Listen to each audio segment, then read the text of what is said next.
Шын тәрбие қағиделерден тұрмай, күнігілерден тұрады бейті мәғрифәтшілік шырының Француз-Швейцария фикір иесі Жан-Жак Руссо. Исәнмісіз, сізнің білен білім дүниясы һәм мен топшырының алып барушысы Ойгүл Имамова. O алдағы минутларда. Бәләкәшләргә юл Татарстан балалары бақшаларында мәктәпкәчә білім алу мөмкинлекләре. Билгеләр нинди? Республикада информатика буенча бердәм дәүләт имтиханы ничек узды? Татар білімнәре укырга керү өчен татар теленнән имтиханны кем сайлады?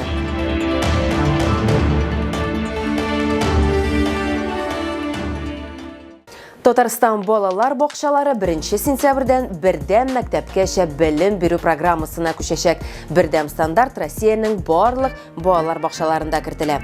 Белем бирү программасының 60% бөтен Россия буенча бер төрле булачак, 40% төбәк үзенчәлекләре белән. Балаларны республиканың мәдәнияте һәм гореф-гадәтләре белән таныштыру, кеше ватанга мәхәббәт тәрбияләү. Бу хакта Мәгариф һәм фән хезмәткәрләренең Татарстанда мәктәпкәчә белем бирү мөмкинлеге турында республика киңәшмәсендә сөйләделәр. Казанның 181 мәктәбендә мәктәпкәчә яшьтәге балаларны укыту һәм тәрбияләү мәсьәләләре буенча белгечләр, педагоглар, методистлар җыелды. Шулай ук Татарстан Мәгарифне үстерү институты һәм колледж укытучылары бар иде. Мәктәпкәчә оешмаларда тагын нинди яңалыклар булыр? Моның турында Ивина Менәбетдинова сөйләр.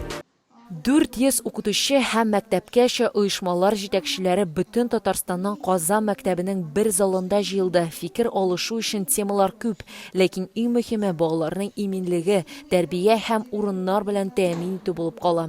1 сентябрьдән бердәм федераль программа гамәлгә кертелә. Традицион кыйммәтләрне хәзер балаларга балалар бакчасыннан башлап уксалачаклар. Программаның бер өлеше региональ компонентка ия. Аның кысаларында мәктәпкәчә яшьтәге балаларга республиканың мәдәнияте һәм гореф-гадәтләре белән кызыксыну тәрбияләнәчәк. Безнең максатыбыз, иң беренче максатыбыз балаларны тәрбияләү, аларның илгә булган мәхәббәтен тәрбияләү, әти-әнигә булган хөрмәтен тәрбияләү. Кичкенәдән тәрбия кылган, тәрбия алган бала ул һәр вакытта үзенең тәрбиясен алга таба дәвам итәргә әзер, тормышка әзер булырга тиеш. Татарстан Мәгариф министры Илсур Хәдиуллин сүзләренчә, балалар бакчасы нигез булып тора. Бүген анда белем генә түгел, беренче чиратта тәрбия дә алалар. Яңа стандарт кысаларында шулай ук сәламәтлекне саклау технологияләре, тел мөхитен формалаштыру, әти-әниләр белән эшләү һәм профессиональ юнәлеш өстенлекле булачак. Чөнки һөнәр сайлау балалар бакчасыннан ук башланырга мөмкин. Первый уровень общеобразования – дошкольное образование, и этот уровень имеет огромное значение в жизни каждого, не только ребенка, в жизни каждого родителя, в жизни каждого работника системы образования. Тагын бер яңалык мәктәпкәчә яшьтәге балаларның гомумроссия беренчеләр хәрәкәтендә катнашуы. Татарстан сынау регионы булды. Быел пилот 60 учреждениедә гамәлгә ашырыла. Киләсе елдан ук барлык мәктәпкәчә учреждениеләрне кулачлый. Беренчеләр хәрәкәтендә барлыгы 12 эшчәнлек юнәлеше. Татарстанда 13-дә бар. Туган тел һәм мәдәниятнең үсеше. Проект өлкән төркемнәрдә гамәлгә ашырылачак. 5-6 яшь социаль күнекмәләрне һәм элемтәләрне үстерү, балаларны үз-үзләрен тоту, җаваплылык кагыйдәләренә өйрәтү, патриотизм тәрбияләү, үзара ярдәмләшү, дуслык күнекмәләре тәрбияләү өчен иң яхшы вакыт. Менә шушы беренчеләр, алдынгылар дип әйтим инде хәрәкәте безнең быел яңа уку елында балалар бакчаларына кирип китә. Ул безнең республикада гына хәзерге вакытта без бер кемне дә, әти-әниләрне дә, балаларны да, тәрбиячеләрне дә мәҗбүр итмибез. Халык, әти-әниләр моңа аңлап керәләр. Төп проблемаларның берсе озак вакыт эчендә балалар бакчаларында урыннар җитмәү иде. Быел бу мәсьәлә хәл ителде. Лаеш, Питрәш һәм Биектау районнарыннан тыш.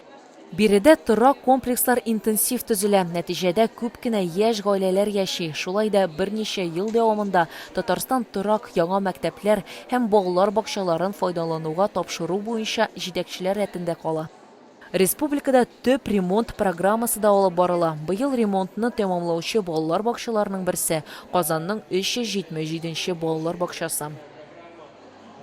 Так как наш детский сад с 2022 года одно из 2022 елдан филиал биналарының берсе төп ремонтта булганлыктан бездә әлеге бер төп бина тулы күләмдә эшли. Капиталь ремонт ясау мөмкинлеге булганга, безнең балалар бакчасы яңартылганга без бик рәхмәтле. Без яңа диварларга, чынлыкта матур эчке бинага яңа балаларны кабул итә алабыз. Біз бу мизгелне бик көтәбез. Красивое внутреннее здание новых детей.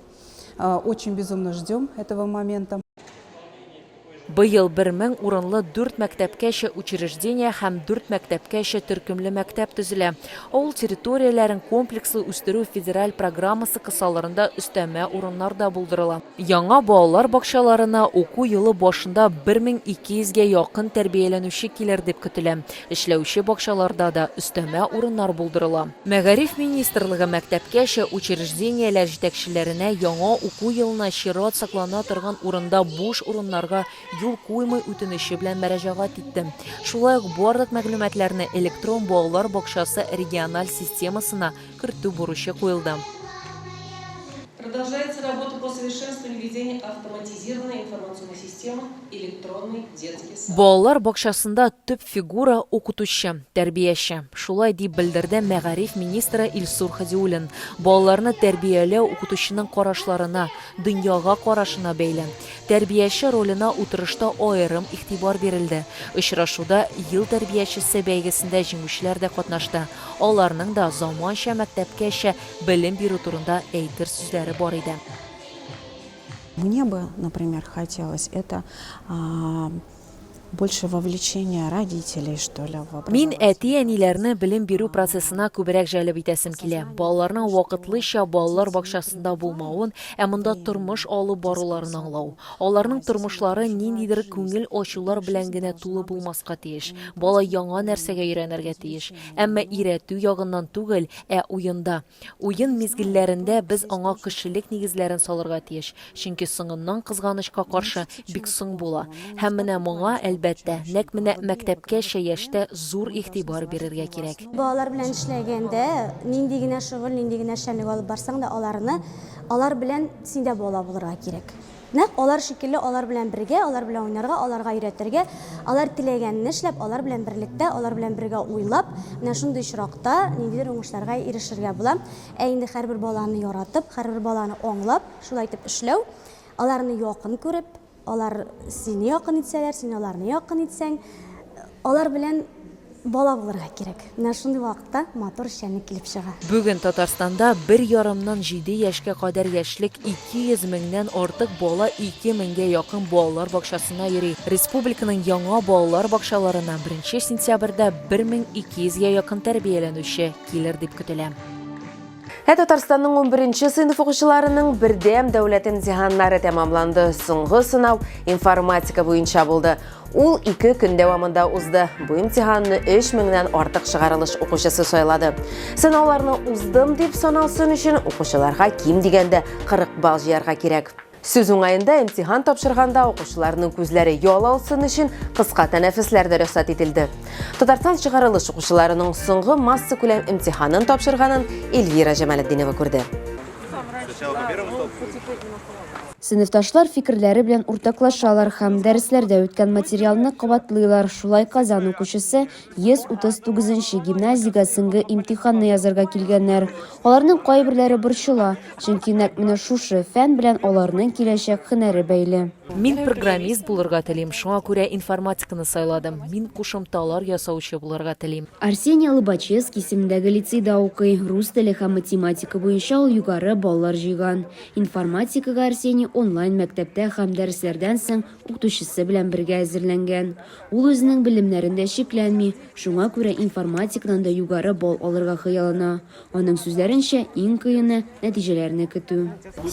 Бүген мин информатиканы тапшырдым һәм минем шатлыклы хисләрем бар, чөнки бу минем өчен соңгы имтиханым һәм аның бетүен көтәм. Информатика буенча егыны Арсенийдан тыш Татарстанда 3000-нан артык чыгарылыш укучысы язды. Имтиханны 2 агымда үткәрәләр, барлык укучыларга компьютерлар җитәрлек булсын өчен. Республика буенча чыгарылыш укучылары өчен 62 имтихан үткәрү пункты ачылды. Информатика буенча егының минималь чиге 40 балл. Ә югары уку йортына керү өчен укучылар 44-тән артык балл җыярга тиеш. 123 аудитория, алар барсыда әзерләнгәннәр. Онлайн режимда күзәтү алып барыла.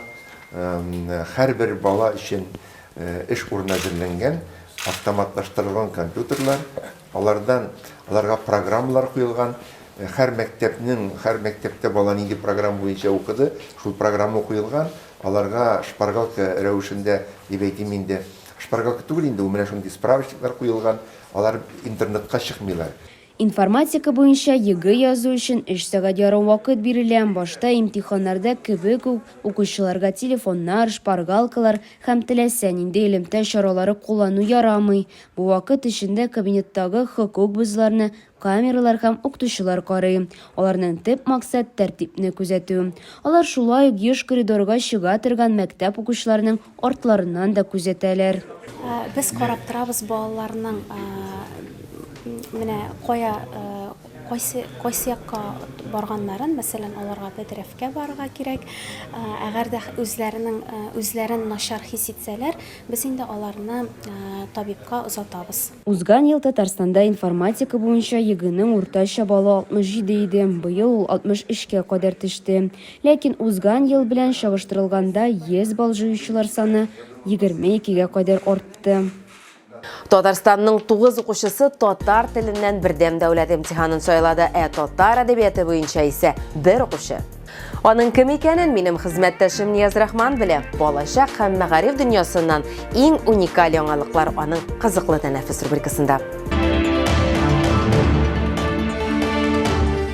Салам дуслар, җәйнең бер ае артта калды. Вакыт дигән нәрсә аеруча тиз үтә шул. Икенче яктан карасаң, башкарылган эшләргә нәтиҗәләр ясарга да була. Мәсәлән, бердән дәүләт имтиханнарына. Бүгенге тапшыру барышында шул факта да сөйләшеп алырга булдык. Быел татар теле буенча БДИны нибары 9 чыгарылыш сыйныф укучысы тапшырды, ә татар әдәбияты буенча 1 укучы. Соннар әллә ни шатланырлык түгел үзе. Алар арасында халыкара олимпиада җиңүчесе Ихтияр Кыямов та бар. Татар теле буенча имтихан тапшыра һәм республикада татар әдәбияты буенча имтихан тапшыручы бердән бер укучы да. Нәкъ ул чыгарылыш сыйныф укучы сүзләренә караганда, татар теленнән имтихан тапшырганда аудиториядә бер үзе утыра. Мин аудиториядә бердән бер укучы идем. Береннәр гади иде. Олимпиада катлаулырак иде егет. Нәтиҗәләр әлегә билгеле түгел ди. Шунысын да әйтергә кирәк, татар теле һәм әдәбияты буенча бердән дәүләт имтиханы тапшыручылар саны елдан-ел кими. Менә статистикасы. 2008 елда татар теле буенча БДИны 385 укучы тапшырган була. 2016 елда исә 67 укучы, 2017 елда 74 укучы, 2018 елда 18 укучы, 2019 елда 15, 2020 һәм 2021 елларда пандемия аркасында имтиханнар бөтенләй үткәрелмәгән, ә 2022 елда бары 1 укучы. Җәй ул әле ремонт вакытыда. Белем бирү йортларының моторлана торган чоры, мәсәлән, Мәскәү районында мөмкинлекләре чикле булган балалар өчен бакчада шулай ук капиталь ремонт башлана. Бакча мөдире Ольга Владимировна хәтта махсус экскурсияда үткәрде. Биредә балалар бакчасы Восстание урамында урнашкан 63-нче йортында. Эшчеләр инде демонтажны тамамлаганнар, хәзер аларга керү һәм чыгу төркемнәрен, шулай ук бәдрәфләрне яңартырга, җылыту системасы белән су үткәргечне һәм башка төрле җиһазларны алыштырырга кирәк. Уңышлар аларга эшләрендә. Отдельное помещение, санузел, буфетная, раздевалка. Кабинет логопеда, музыкальный зал, кабинет психолога. Это раздевалка, групповая. Кабинет дефектолога.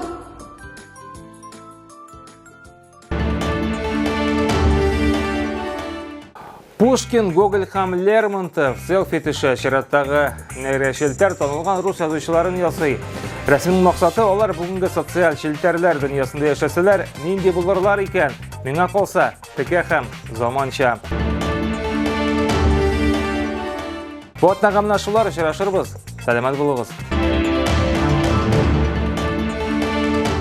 Кешене бәхетле булырга өйрәтеп булмый, әмма тәрбия аша аны бәхетле итәргә була, дип язган совет педагогы Антон Макаренко. Бәхетле булыгыз, исән-сау булыгыз.